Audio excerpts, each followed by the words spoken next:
بسم اللہ الرحمن الرحیم۔ حضرت عمر فاروق کے مناقب میں سے بعض نکات پر ہماری بحث ہے۔ ان میں سے یہ ہے کہ حضرت عمر فاروق کو یہ سعادت حاصل ہے کہ وہ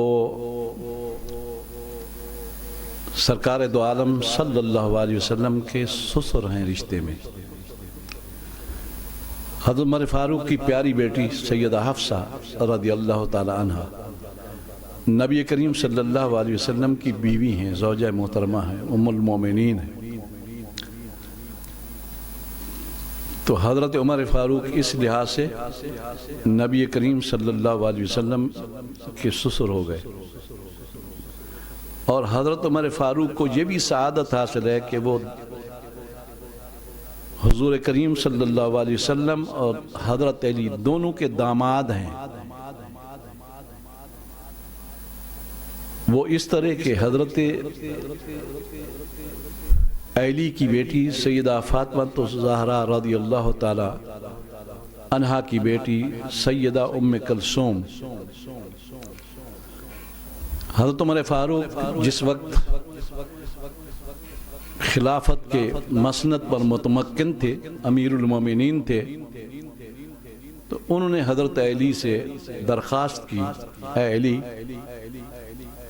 آپ مجھے اپنا رشتہ دے دیں، ام کلثوم جوان ہے، اس کا نکاح میرے ساتھ کر دیں۔ تو حضرت علی نے عرض کی، یا امیر المومنین آپ کی عمر کافی ہو چکی ہے اور میری بیٹی ابھی نوجوان ہے، عمر کے حساب سے مناسبت نہیں ہے۔ تو عمر فاروق نے جواب دیا، علی مجھے رشتے تو بہت مل سکتے ہیں، لیکن میں یہ رشتہ اس نیت سے کر رہا ہوں کہ تاکہ حضور اکرم صلی اللہ علیہ وسلم کا میں داماد ہو جاؤں، ان کی بیٹی جو پوتی ہوتی ہے وہ بھی بیٹی ہوتی ہے، جب میرے حرم میں آ جائے گی تو میں حضور کا داماد ہو جاؤں گا، اور میرا حسب اور نسب حضور کے ساتھ مل جائے گا۔ اور حضور اکرم صلی اللہ علیہ وسلم کی حدیث ہے کہ قیامت کے دن کسی کا حسب اور نسب کسی کو فائدہ نہیں دے گا، لیکن میرا نسب لوگوں کو فائدہ دے گا۔ تو آپ کے ساتھ رشتہ داری کی وجہ سے ہو سکتا ہے میری مغفرت ہو جائے۔ اس وجہ سے حضرت عمر فاروق نے رشتہ مانگا، اور حضرت علی رضی اللہ تعالی عنہ نے کرم اللہ وجہہ نے اپنی بیٹی حضرت عمر فاروق کے ساتھ نکاح کر کے دے دی۔ تو اس وجہ سے حضرت عمر فاروق کو داماد رسول اور داماد علی یہ بھی سعادت حاصل ہے۔ حضرت عمر فاروق رضی اللہ تعالی عنہ کے مناقب میں سے یہ ہے کہ نہایت غیرت مند عاشق رسول تھے۔ عشق رسول اور محبت رسول تو سب صحابہ کا طور امتیاز تھی، لیکن محبت کے تقاضوں میں سے، لوازمات میں سے ایک تقاضا یہ بھی ہوتا ہے کہ محبوب کے دشمن کو بندہ برداشت نہ کر سکے، یہ ایک تقاضا ہوتا ہے۔ یہ چیز حضرت عمر فاروق کے اندر اتم طریقے پائی جاتی تھی۔ چنانچہ آپ نے بارہا سنا ہوگا کہ نبی کریم صلی اللہ علیہ وسلم کے پاس دو آدمی آئے، ایک یہودی تھا اور دوسرا کلمہ پڑھنے والا تھا۔ دونوں کا باہم ایک تنازع تھا کسی بھی چیز میں، دونوں کے بیانات رسول اللہ نے سماعت فرمائے، اور یہودی کے حق میں فیصلہ دے دیا۔ جب فیصلہ ہو چکا، دونوں حضور کی مجلس سے اٹھے، تو وہ جو کلمہ پڑھنے والا آدمی تھا اس نے اس یہودی کو کہا کہ یہاں سے تو فیصلہ ہو گیا، ایک روایت کے مطابق ابو بکر صدیق کے پاس چلتے ہیں، ان سے فیصلہ دوبارہ کرواتے ہیں۔ یہودیوں نے کہا تمہارے رسول نے یہ فیصلہ کر دیا ہے، اب ابو بکر کے پاس جانے کی کیا ضرورت ہے؟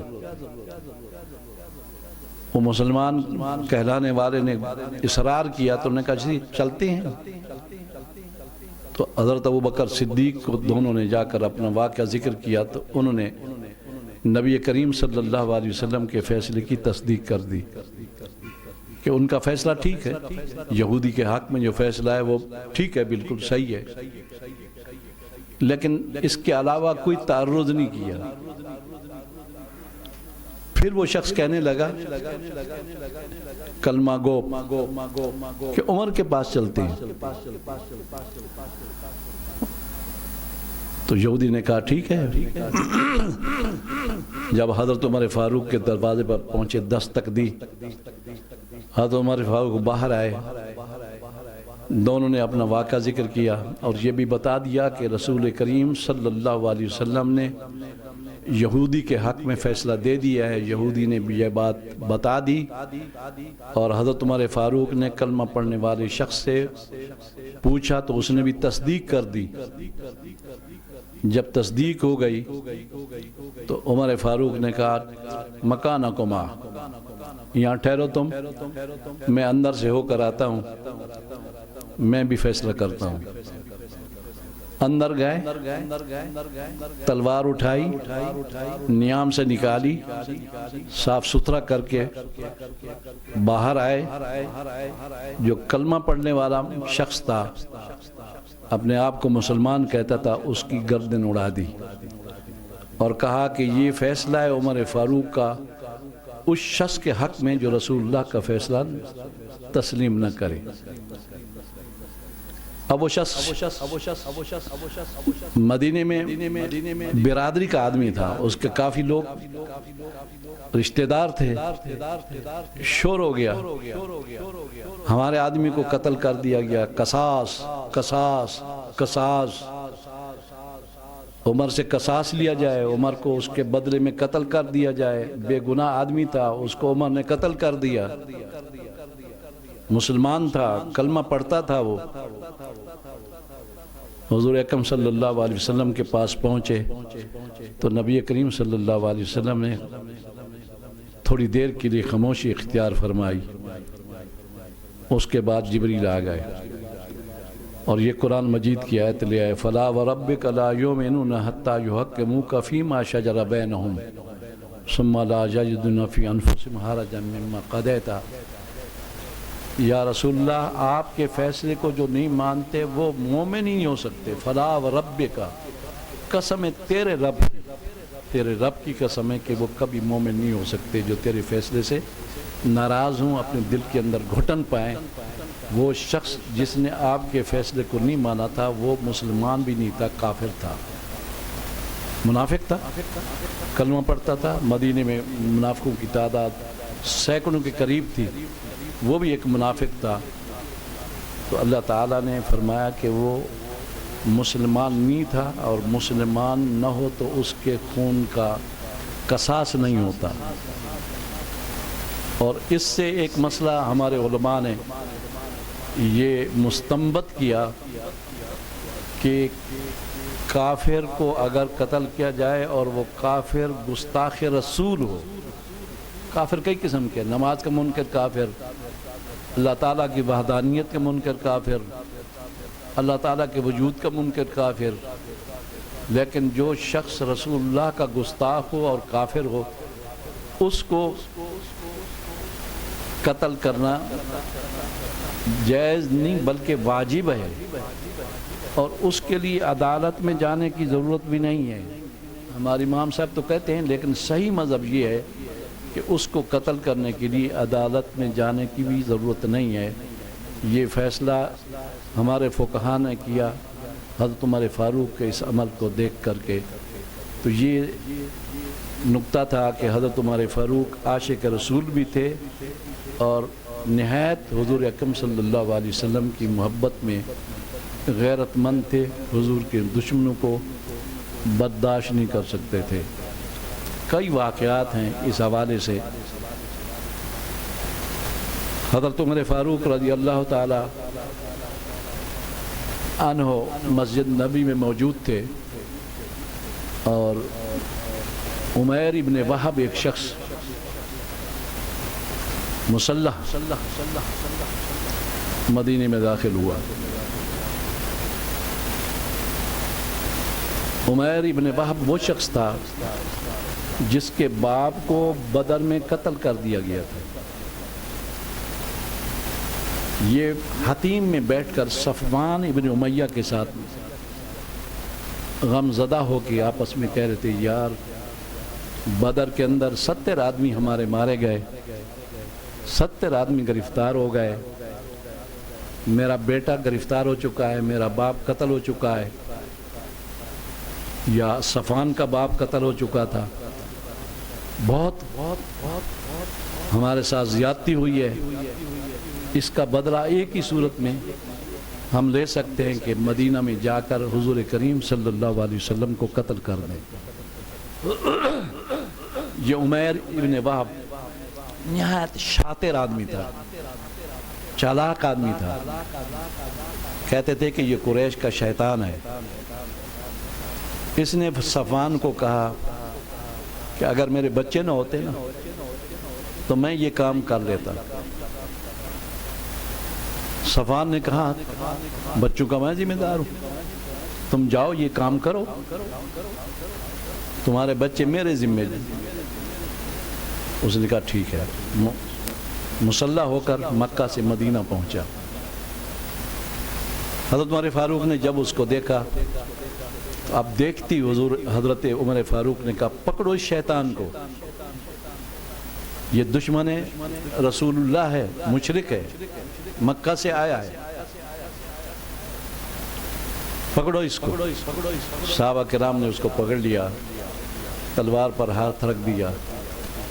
جب حضور اکرم صلی اللہ علیہ وسلم کے سامنے آئے تو آپ نے فرمایا عمیر کو چھوڑ دو۔ چھوڑ دیا، حکم تھا۔ عمر فاروق نے عرض کی یا رسول اللہ یہ مشرک ہے، مسلح ہو کے آیا ہے، بغیر اسلحے کے آتا تو پھر بھی ٹھیک تھا۔ آپ نے فرمایا چھوڑ دو، کہانی سنو۔ عمیر سچ سچ بتا دو، حتیم میں بیٹھ کر تم نے اور صفوان نے کون سی باتیں کی تھی؟ حیران ہو گیا۔ آپ نے فرمایا تو نے یہ کہا تھا، صفوان نے یہ کہا تھا، تو نے جو منصوبہ لے کر آیا ہے کہ میں جاؤں گا بھائی کی رہائی کا بہانہ بناؤں گا، اس میں حضور اکرم صلی اللہ علیہ وسلم کو قتل کر دوں گا، صفوان نے یہ کہا تھا، یہ کیا سچ ہے، حق ہے کہ نہیں؟ تو اس نے کہا جی حق ہے، اشہد ان لا الہ الا اللہ و اشہد ان محمد الرسول اللہ۔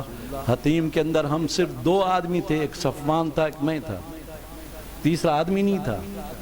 اگر اس واقعے کی کہانی کی اطلاع دی گئی ہے تو وہ اللہ تعالیٰ نے آپ کو اطلاع دی ہے۔ میں جس نیت سے آیا تھا میں اس سے توبہ کرتا ہوں، معافی مانگتا ہوں۔ ادھر صفوان مکہ پاک کی گلیوں میں روزانہ کہے ان قریب بدر کے مقتولوں کا بدلہ دیکھو گے، تمہاری خوشیاں دوبالا ہو جائیں گی، ان قریب ایک خبر آنے والی ہے، ان قریب خبر آنے والی ہے۔ لوگ کہتے تھے یہ کیا کہہ رہا ہے، کون سی خبر آنے والی ہے، کیا خوشخبری آنے والی ہے؟ جب مہینہ گزر گیا وہ انتظار کرتا رہا، اعلان کرتا رہا۔ مہینہ گزرنے کے بعد کس نے جا کر کہا حضرت عمیر ابن وہب تو حضور اکرم صلی اللہ علیہ وسلم کا صحابی بن چکا ہے، عاشق رسول بن چکا ہے۔ اب حضرت عمر فاروق نے کہا پکڑو اس کو۔ باقی صحابہ بھی بیٹھے تھے، سارے تھے، لیکن عمر برداشت نہیں کر سکتے تھے۔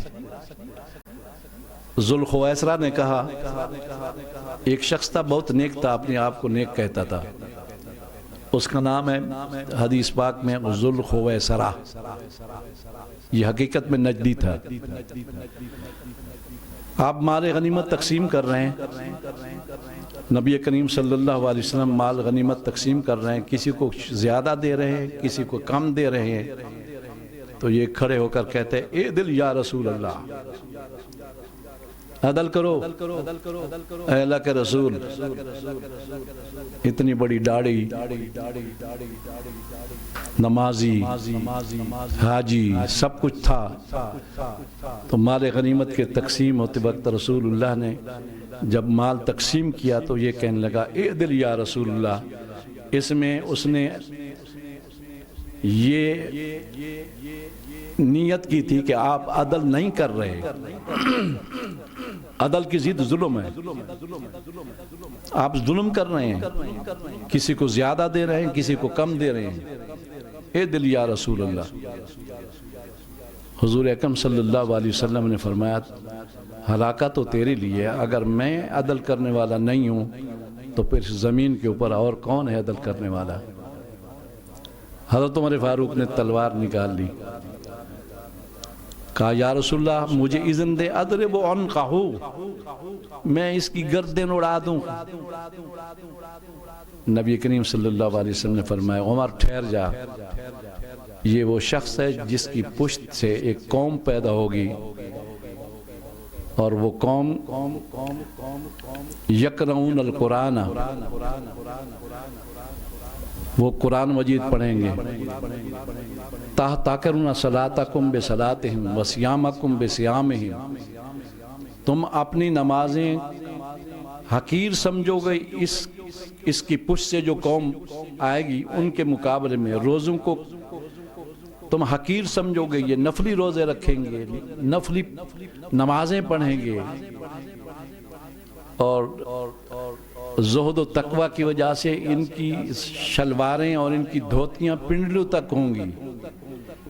ایک روایت میں یہ ہے کہ ان کی علامتوں میں ایک علامت یہ ہوگی سیماہم التحالیق، یہ گنجے ہوں گے۔